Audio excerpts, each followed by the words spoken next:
Bagamat may frontal system pero sa hilagang bahagi ito ng Taiwan na hindi makaapekto sa bansa. So bahagi pa rin ng Northern Luzon kasama na NCR at ilang bahagi ng katimugang bahagi ng Luzon magiging maaraw at katamtaman at mas mangunguna ang maalinsang panahon. Pero Palawan at kalurang bahagi o Davao Region ng Mindanao magpapatuloy ang malawakang moderate and heavy rain showers. Bahagi ng Batara sa Palabak at Puerto Princesa pinag-aingat sa posibleng pagbaha maghapon. At Taal Volcano mukhang nasa moderate ang kanyang thermal status.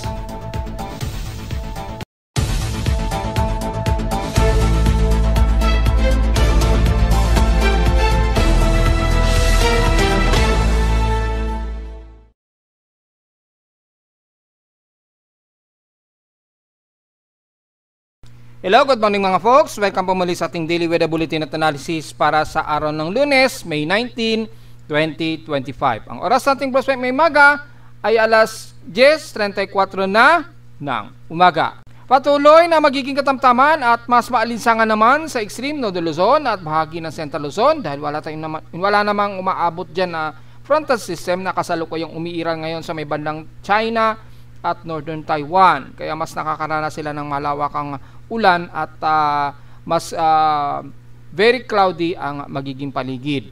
At dahil po dyan ay hindi masyado nagpapang-abot sa extreme ng Luzon na magdadala po ng malawakang ulan, kaya magiging magdamagan ang alinsangan natin halos maghapon dito sa Metro Manila at Luzon.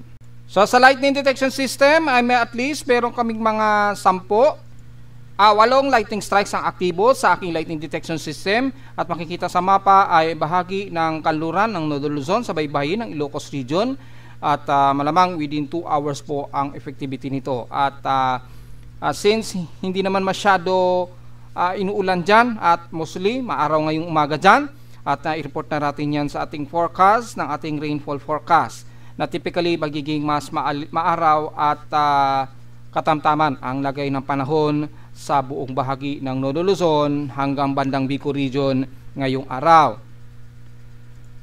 Pero nakataas ang thunderstorm watch sa Northern Luzon kasama ng Ilocos Region. Within 12 hours po ang validity ng forecast. At sa may Visayas naman ang mula Palawan, lalo na ang Balabakha, pinag-iingat natin at dinitalya natin yan sa ating rainfall forecast kagabi pa. So take note na lamang po sa mga apektado dahil at least nasa 30% ang area na maapektuhan dyan ng strike probability. So dahil hindi naman aktibong invest, yung strike probability na area na yan ay magdudulot po ng malawakang ulan. So take note yan mga folks. Kasama na ang Balawan at ilang bahagi dyan sa Puerto Princesa hanggang Rojas at Linapacan at El Nido. Ingat po dahil kasalukuyan kayong may mga heavy rain showers ngayon dyan at hindi naman tayo nagkamali sa ating mga forecast analysis. Sa ating current conditions, overcast, gloomy, haze at few clouds po umiiral ngayon sa amin sa Caloocan. Sa kasalukuyan, katamtaman, medyo overcast kami pero maaraw ang paligid namin dito sa amin sa Grace Park, Caloocan. Sa lowest temperature na itala na weather station kanina ng 5:16 AM, nakapagtala kami ng lowest of almost stationary na 27.5 degrees Celsius. Kahapon, well, patuloy pa rin na mainit ang temperatura na highest of 35.3 degrees Celsius ang naitala sa amin. Kahapon yan ng hapon at 1:44 PM. At ibig sabihin, umabot sa 50.9 degrees Celsius ang naging pinakamataas na heat index namin ngayon kahapon, since kahapon po yan. So currently 45.5 degrees Celsius kagad ang aming heat index ngayon. So sa magiging heat index forecast natin ay nasa as of 9 o'clock o 9:01 AM ngayon sa amin sa Caloocan, 44.5 degrees Celsius ang huling recorded na aking weather station. So mainit kagad, gabi kagad ang aming heat index. Buti na lamang around 66% yung outside humidity. So medyo kaya-kaya pa yung humid o hot humid na panahon namin kasalukuyan sa Caloocan. Pero inasa na heat index ngayon 44 degrees Celsius. So halos very accurate naman ang naging forecast ng data feed natin. So 44 degrees Celsius nga ang inaasahan, pero expected mas tataas pa yan dahil iba pagdating na sa pinaka-actual reading.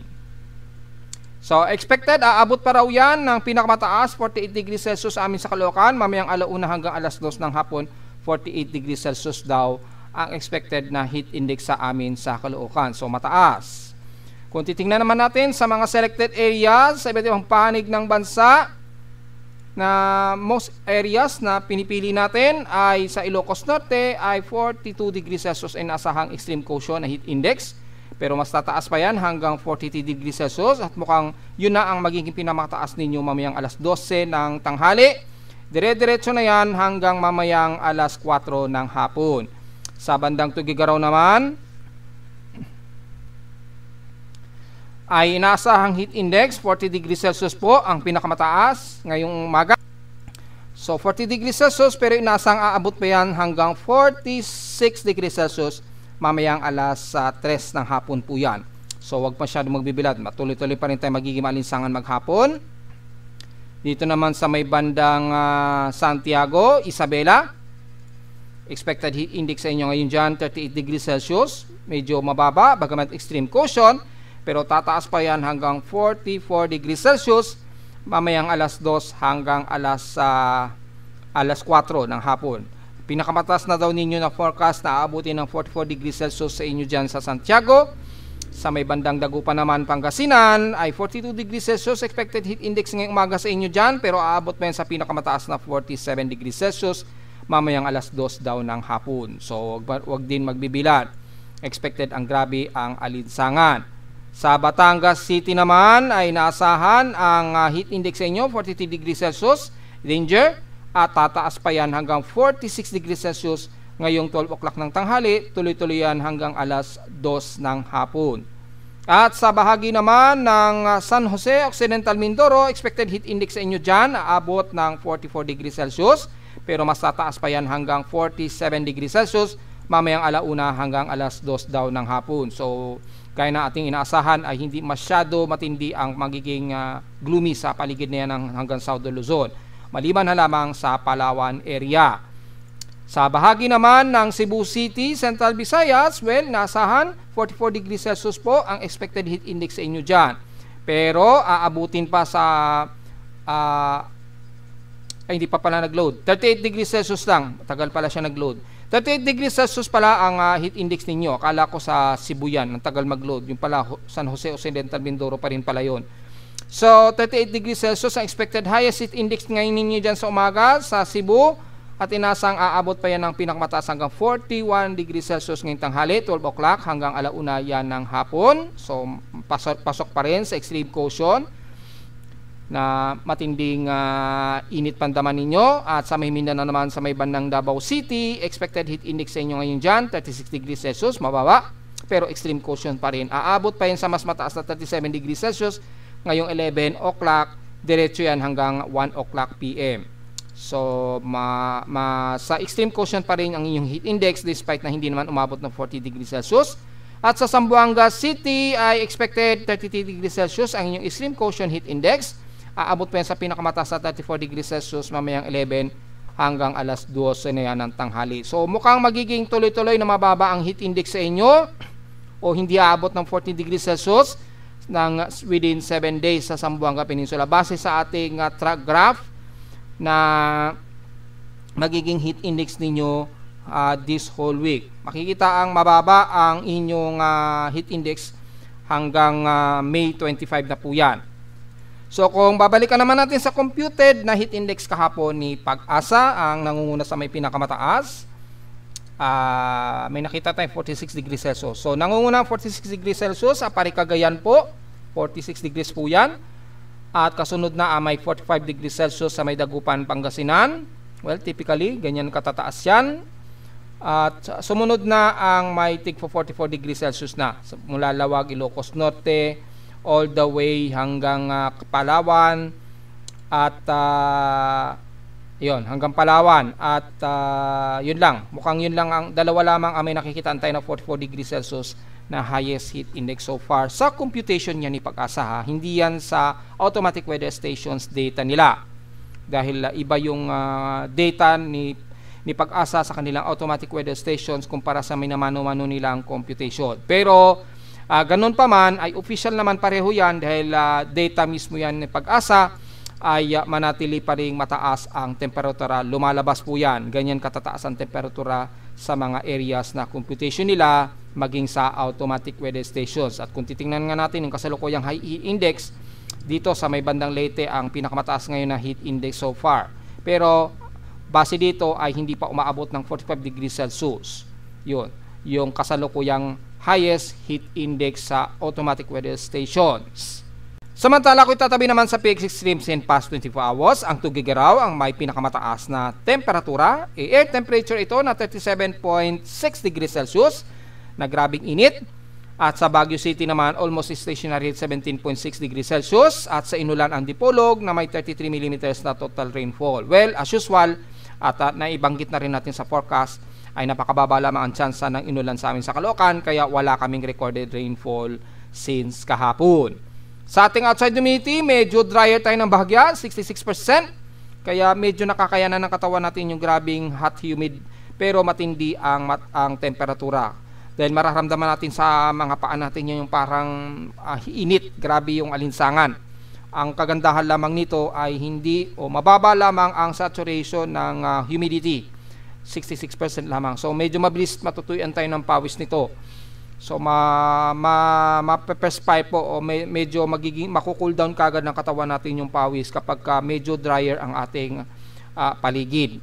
Wag lang yan tumaas. Yun lang ang medyo bad news kapag tumaas yung ating outside humidity. Last hour 60% ito, so wala ito pinagbago. At sa ating atmospheric pressure, so far 1,009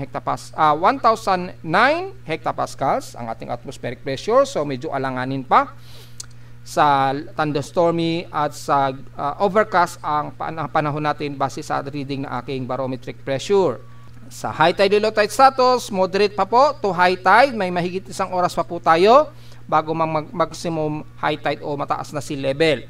Pero aabot yan ng 1.1 meters mamayang 1:23 ng hapon. So hanggat hindi pa siya nasa maximum at wala namang magiging problema sa mga mangingisda natin, ay wala namang problema. Yung hangin lamang sa bandang dagat Pasipiko natin sa silangan ang medyo pag-iingatan po natin mga folks. Dahil kung pagbabasehan natin ang Tropical Cyclone Assessment Monitoring, insignificant wave height o yung swelling ng kadagatan, kung magiging mas malikot ba ang dagat, lalo na sa dagat Pasipiko natin sa silangan, hopefully hindi, para sa magiging maganda ang ating paglalayag sa mga mangingisda. Well, kalmado naman ang karagatan, yan. So wala tayong magiging problema within next 48-hour period. Ingat na lamang sa lakas ng dala ng easterly trade wind po. Yun lamang ang medyo mahangin sa buong silangang bahagi ng bansa na kung saan lalayag ang ating mga kababayan po. So mag-iingat pa rin. Samantala, meron tayong volcanic thermal alert status. Moderate ngayon si Taal Volcano. So silipin natin yung status ni PBOX, kung ano ang kanilang status. Yan, i-load natin yung data website nila na automatic feed sa aking webpage para diretso na kaagad sa pinakabuod. Wala namang naitala daw na volcanic earthquakes. Yan. Pero mataas ang kanyang main crater temperature. Since May 17, SO2 emission 1,665 tons a day. So mukhang wala naman at kalmado naman si Taal base dito sa huling data.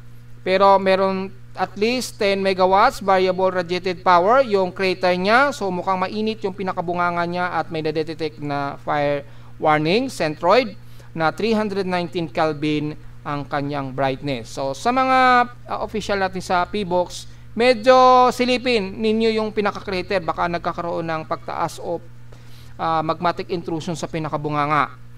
At least para matingnan natin, baka magkaroon ng di inaasahang phreatic explosion kapag nagkakaroon ng magmatic intrusion.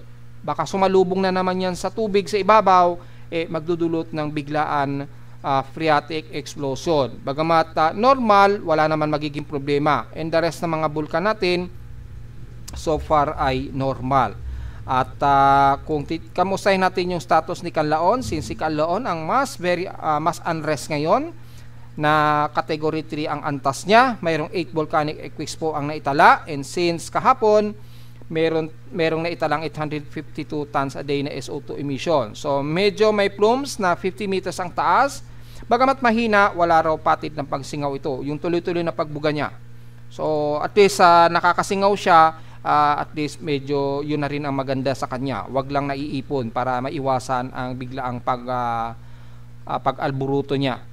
Pero siyempre hindi natin maiwasan ay madalas ang pag-aalburuto ni Bulkang Kanlaon. So medyo ingat na lamang sa mga kababayan natin sa may bandang paligid ng Kanlaon, dahil mas very unrest itong si Kanlaon kumpara sa lahat ng bulkan natin sa Pilipinas. So take note yan ha. Sa ating almanak, sumikat ang haring araw kaninang 5:27 AM at inasang lulubog po ito mamayang 6:17 PM. At sa ating moonrise and moonset, waning gibos, 64% na po. So kaka last quarter lang niya, almost last quarter, 64% illuminated. At magmo-moonrise po ito mamayang gabi na po, maghahating gabi, 11:51 PM at bukas na ng alas 10 ng umaga, 10:40 AM ito lulubog. So kung titingnan natin dito is palubog pa lamang na nasa negative 4 degree elevation pa lamang ang ating buwan, yung kapitbahay natin na buwan. So papalubog o kakalubog pa lamang po niya. So mukhang papasok na po yung oras niya ngayon, yung moonset niya ngayong umaga po yan, 10:40 po ngayon. Kakalubog lang niya ngayong umaga, 10:40 AM po. At sa ating local weather outlook para ngayong Lunes hanggang Martes, well, partly cloudy po tayo ha. Ang tsansa lang ng pag-ulan, mababa, 7 to 10% lamang. So expected na overcast, maaraw at malinsangan po tayo. So magdala po ng payong, iwasan po magbibilad dahil halos wala tayo o mababa, ang napakababa ang tsansa na uulanin sa Metro Manila. Magkaroon man saglitan lamang na isolated rains ito. Bunsod lamang siguro ng stalis na may dalang water vapor lang o evaporation sequence. Bukas ng Martes ay partly cloudy ating maghapon, tsansa na pag-ulan, 16 to 20% naman. Pero magiging partly cloudy tayo. So maaraw pa rin ang ating maghapon mga folks. At malalaman natin yan sa susunod na rainfall forecast kung uulanin ang parte ng Luzon. Sa ngayon ay mababa, lalo na sa buong bahagi ng extreme northern Luzon na halos napakababa ang tsansa ng pag-ulan. Highest and lowest temperature expected maglalaro 36 to 37 degrees Celsius. Ngayon araw yan hanggang bukas yan ng Martes. At sa lowest temperature expected maglalaro 27 to 28 degrees Celsius. So sa ating short-term weather forecast, mula Wednesday hanggang Thursday ay partially cloudy at overcast and gloomy ang ating panahon din. Kung gusto malaman ang extended forecast niyan this week. So diretso agad tayo sa ating ginagamit na satellite imagery at makikita po natin mula sa CIMS Doppler imagery. Makikita po ang malawakang heavy rain showers nga po ang umiiral ngayon, lalo na sa may bandang Brooks Point sa Palawan at Puerto Princesa, gaya na ating rainfall forecast mula kahapon at pinost ko rin yan kagabi. Mag-iingat po tayo dahil nasa inyo po ang very concentration ng 30% na tropical cyclone strike probability. Pero dahil hindi naman tropical cyclone ito, yung strike probability lang yan na maapektuhan ang bahagi na yan ng Puerto Princesa hanggang Brooks Point. Ingat po sa mga biglaang pagbaha. At watch out po sa mga buhaya natin dyan dahil nagiging hunting o nagiging agresibo mag-hunt ang mga buhaya kapag malawakan ang naging pag-ulan. So watch out na lamang po sa mga kababayan natin dyan sa paligid ng Palawan dahil kayo ngayon ay nakakaranas ng matinding pag-ulan. Pero katamtaman at mas maaraw naman ang iiral sa buong bahagi ng Northern Luzon, Central Luzon, kasama na ang Metro Manila at ilang bahagi ng Southern Luzon, pero mas overcast and gloomy naman ang parte na ito ng Southern Luzon. At katamtama din ang umiiral sa may bandang Bicol region, mga mauulap lamang o ilang kaulapan lamang ang iiral. So mga isolated lang din na mga light to moderate showers ang posibleng umiral dyan, lalo na sa hapon o sa gabi. Bagamat mababa ang water vapor, base sa ating water vapor satellite imagery, ang mas mataas lamang ang concentration kung saan ay mataas ang strike probability. Gaya na ating forecast since kahapon, as maapektuhan pa rin ng malawakang pag-ulan ang parte nga po ng Mindanao, lalo na sa kalurang bahagi ng Zamboanga Peninsula at Sorsogon at Palawan. Sa ilang silangan ng Mindanao, makikita natin, makakaranas pa rin kayo ng mga kalat-kalat na pag-ulan na may ilang pagkilat at pagkulog, especially mamayang hapon. So, importante pa rin ang payong. Maging ang Davao region po, sa may bandang Davao City, kasama na ang Davao del Norte hanggang Davao Occidental na po yan. At makikita natin ang buong bahagi ng Luzon, halos wala po tayong mararanasan na gaanong maulan, bagamat isolated rain showers ay nakataas sa ilang bahagi ng Central Luzon, lalo na sa silangang bahagi po ng Isabela hanggang Kasiguran, Aurora at Baler, especially dyan sa may bandang silangan ng Quezon Province po ay magiging partly to some mostly cloudy po ang iiral. So expected pa rin ang mga isolated rain showers po. Pero makikitaan natin ay mababa lang talaga ang tsansa ng pag-ulan sa buong bahagi ng Nodo Luzon hanggang Central Luzon area. Siguro typical lamang na mapapasok ang mga ilang isolated rain showers despite na 14 to 20% chance of rain. Kung pumasok yan ay panandalian lamang na may ilang posibleng localized thunderstorms. Mula Metro Manila hanggang Calabarzon, magiging katamtaman din ang lagay ng panahon natin, maaraw at malinsangan. So medyo overcast din tayo at the rest ng Sorsogon area, makakaranas kayo ng partly to mostly cloudy ang iiral. Pero ang tsansa na pag-ulan mababa, pero kung pumasok man ay very isolated rain showers lamang ang iiral. Dahil medyo may mga ilang surface trap sa may Mindoro na medyo nakakatawid ng bandang Batangas area, kaya medyo magiging mas maulap tayo dyan. Kaya lang yung pag-ulan ay mabababa o maliitan lamang ang tsansa ng pag-ulan. And the rest naman ng Mimaropa, mula sa may bahagi ng Mindoro, mas maulap kayo dyan. So mga ilang light to moderate showers ang maring umiral sa inyo dyan, especially dyan sa may bandang katimugan ng Occidental at Oriental Mindoro. Yan, nakikita natin, may mga cluster ng pag-ulan. Mga mahina hanggang katamtaman probably, pero pagdating sa Palawan, mula El Nido at dyan sa may bandang Coron, Palawan, expected po ang moderate to heavy rain showers ngayon ang umiiral sa inyo. So ingat po sa mga biglaang pagbaha. Huwag naman sana magkaroon ng pagguho ng lupa. Pero again, ang Palawan mukhang matitigas na klase naman kasi ng mga bato dyan sa inyo. Matitibay yung mga bato dyan na hindi basta-basta nagkakaroon ng erosion. Pero ganun pa naman, mag-iingat pa rin po dahil malakasan ang pag-ulan ngayon dyan sa buong El Nido, Mindoro, Ninapakan, pababa ng Taytay hanggang Dumara na po yan at Araceli. Yung mga yayamaning beach resort dyan, ingat po dahil heavy rain showers ngayon ang nakakaranas sa inyo dyan. San Vicente, Rojas, kasama ang Puerto Princesa at lalo na sa buong Tarasa, Soprano Española, Brooks Point, hanggang Balabac po. Ingat po sa mga pagbiglaang pagbaha just in case po at pagguho ng lupa. Just in case may mga area sa inyo dyan na malalambot ang mga lupa po. So yun po, mag-iingat po tayo dahil kitang-kita po ang heavy rain potential, sakop na sakop ang buong Batarasa hanggang Puerto Princesa po. Mag-iingat po. At sa ilang kanluran ng South Luzon, lalo na sa bahagi ng Romblon, Antique sa may bandang Panay Island at ilang pagi sa may kanluran ng Negros Region, especially sa Negros Occidental. Mostly cloudy po ang madalas na iiral, pero mga isolated rain showers ang iiral sa inyo dyan maging ngayong hapon o sa gabi. Magiging maulap din sa may bandang Panay Island, pero mga isolated lang din na mga ilang moderate and some heavy rain showers sa Aklan ang mararanasan. Capiz hanggang Antique po yan. At least importante ang payo ngayong maghapon dyan sa bandang kanluran ng Visayas. Pero pagtawid dito sa Central hanggang Eastern Visayas, katamtaman na lang yung panahon, maaraw at mas maalinsangan tayo dyan. Dahil tuloy-tuloy pa rin yung easterlies na tuloy-tuloy na nagpapaalinsangan pa rin sa silangang baybayin ng Eastern Visayas maging ng bandang Bicol Region nga po na binanggit natin kanina. So despite na magiging maaraw ang buong Leyte at Samar, may mga ilang partly cloudy ang iiral sa bandang Southern Leyte at ang dyan sa may bandang kaligitnaan ng Katbalogan at the rest ng bandang Tacloban po. Pero generally, hot humid po ang iiral sa inyo dyan at moderate naman sa may bandang Cebu at Bohol. So typically, mga mahihinang isolated rain showers lamang ang maaari lamang na mararanasan ninyong pag-ulan. Hindi kagaya sa may bandang Palawan na umaabot sa halos violent rain showers ang kasalukuyang umiiral ngayon sa Palawan. Sa may Mindanao naman, katamtaman ang lagay na panahon sa buong Northern Mindanao. Wala tayong problema dyan. Pero may mataas pa rin ang tsansa ng mga isolated rain showers sa buong Surigao Region, Caraga area, hanggang dyan sa may bandang Compostela Valley. Sako pa rin ang Davao de Oro and the rest ng Davao Oriental at sa dulo ng Governor Generoso. Bagamat mas maaraw pa rin tayo dyan, may mga ilang partly cloudy and some mostly cloudy pong iiral. Pero may forecast po na at least 60% daw na may tsansa na pag-ulan sa buong silangan ng Mindanao. Especially dyan nga po sa Surigao del Sur, kasama na ang Hinatuan, Bislig, pababa ng bandang Caraga. So ingat po mga folks. Sa bahagi naman ng Davao Region mula Davao del Norte, diretso na yan ang bandang Davao del Sur hanggang the rest ng Davao Occidental.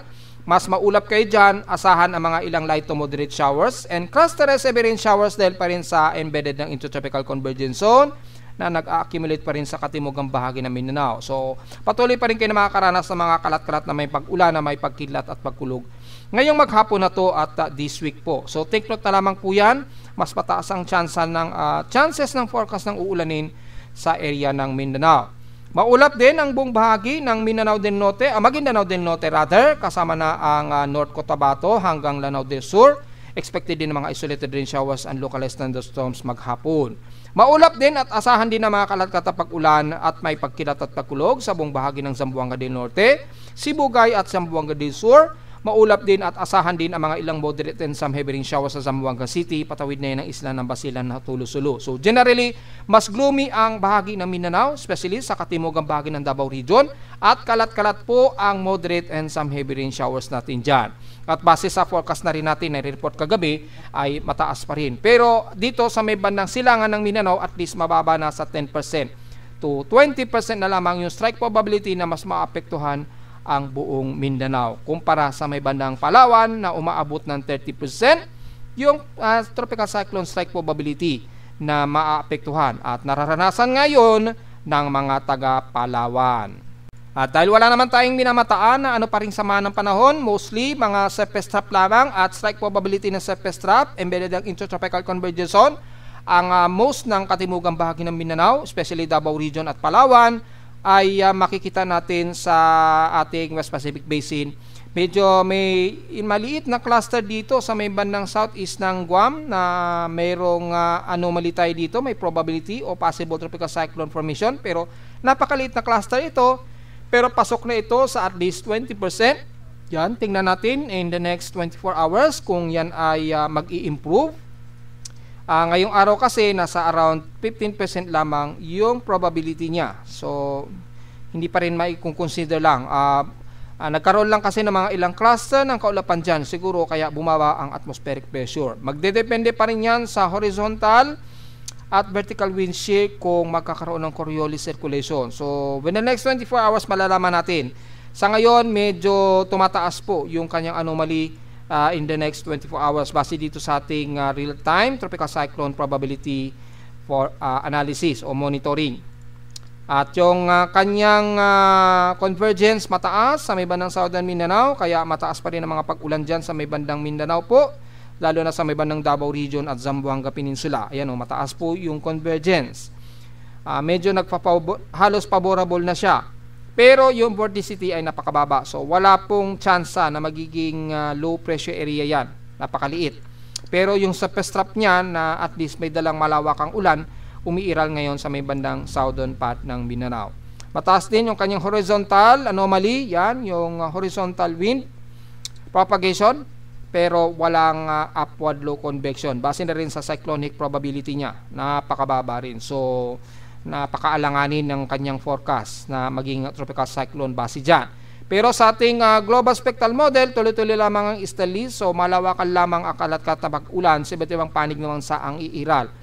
Hanggang sa magkakatapusan na po yun ng May, hanggang May 24 po, base dito sa pinaka-latest forecast. So wala tayong inaasahan na anumang sama ng panahon.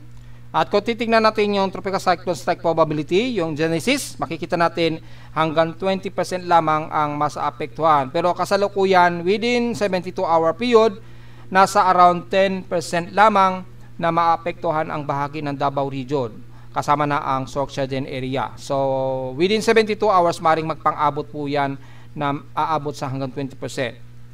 So mag-ingat pa rin sa mga posibleng mga pag-ulan pa rin po, at least 10% yung tsansa na maapektuhan ang area na yan. At kung zoom in natin ay halos buong Davao Region ay maapektuhan bagamat mababa lamang. Pero maganda na napaghanda dahil asahan ang mas madalas pa rin na makakaranas kayo ng mga maulang panahon dyan sa may Mindanao at bandang Palawan. Within 96 hours pa, base dito sa ating monitoring Genesis, tropical cyclone activity ay within 96 hours ay malamang nasa may bandang South China Sea na ito o bandang Kalayaan Islands yung concentration ng trough na magdadala po ng malawakang ulan. Mangilan-ngilan na lamang sa bandang dulo ng Batarasa at Balabac. Pero ang bahagi pa rin ng bandang Davao Region, patuloy ang 10% tsansa na mga apektado ng probability na uulanin kung hindi man naging bagyo yung trough dyan. At sa ulat lindol, well, makikita naman natin, wala naman tayong nakikita dito na aktibong mga pagyayanig. Kalmado naman aking seismometer sa Caloocan, so wala tayong magiging komento, pero silipin natin yung data feed ni PBOX ngayong araw. mayroong isang magnitude 4.0 dyan sa may bandang southwest ng Esperanza, Agusan del Sur po yan. May lalim na 46 km depth. So mukhang nakaramdam sila ng at least intensity 2 na pagyanig dyan sa may bandang Esperanza. Hopefully walang nagkaroon ng ilang damages kahit nasa magnitude 4 lamang ang pagyanig at malalim-lalim. So far wala namang sumunod na magnitude 4 sa kanya at marami naman rin kaagad ang mga minor earthquakes. At wala namang sumunod na mga malalakas. So medyo mas alisto pa rin tayo mga folks dahil mukhang masyadong tipid ang mga pagyayinig natin sa bitbang panig ng bansa. Kung sisilipin natin historical earthquake, kung nakakailang total earthquakes na tayo for the month of May dahil halos magkakatapusan na po. Malapit na ang pagsisimula ng transitioning ng hot dry season to habagat season. So tingnan natin yung total earthquakes natin ngayong araw ay nasa total of 648 earthquakes na po ito. 621 is magnitude 2.0 pataas, 26 ang magnitude 4.0 at nanatiling isang ating magnitude 5.0 pataas at wala namang naitala na mahigit sa 6.0 pataas na mga pagyinig. So lalong magiging mas alisto po tayo mga folks at mapagmatsyag sa paligid just in case dahil masyadong tipid po ang mga nagiging pagyanig natin sa Pilipinas. Masyadong tipid. At napapansin sa pattern o kung titingnan natin yung pattern, halos parang tipid na tipid pa ang pagre-release ng malakas na energy yung mga plates natin o yung tectonic. So baka kasalukuyan pang nasa peak o pressure yung mga tectonic. So anytime na lamang baka biglang mag-release yan, kaya maging alisto pa rin tayo mga folks.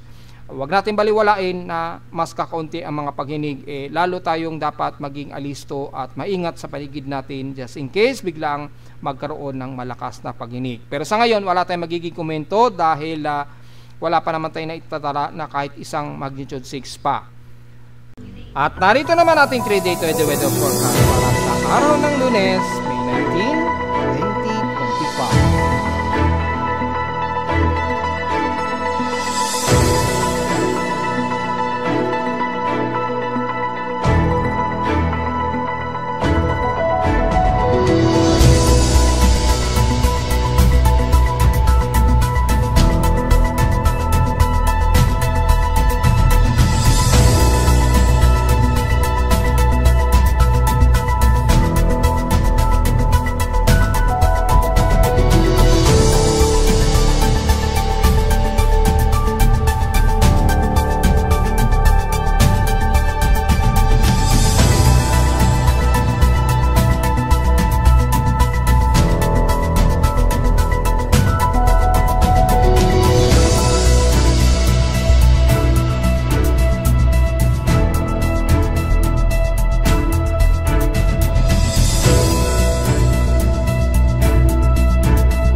At hanggang dito naman po ating daily weather bulletin at analysis para sa araw ng Lunes, May 19, 2025. Huwag pong kalimutan na mag-like, share, subscribe po sa ating YouTube channel at visit lamang anytime sa ating website na www.bimoweather.com para sa pang detalye na gusto malaman na hindi natin isama ngayong umaga sa ating report. Mostly maalinsangan lang talaga mang mararanasan natin sa Metro Manila at buong bahagi ng Northern Luzon halos maghapon. At visit naman sa ating website sa gusto malaman pinaka-dynamic events mula sa reading mismo ng aking aparato sa Caloocan at sa data feeds mula sa iba't ibang weather agencies. Maraming salamat po mga folks at magandang araw po sa ating lahat.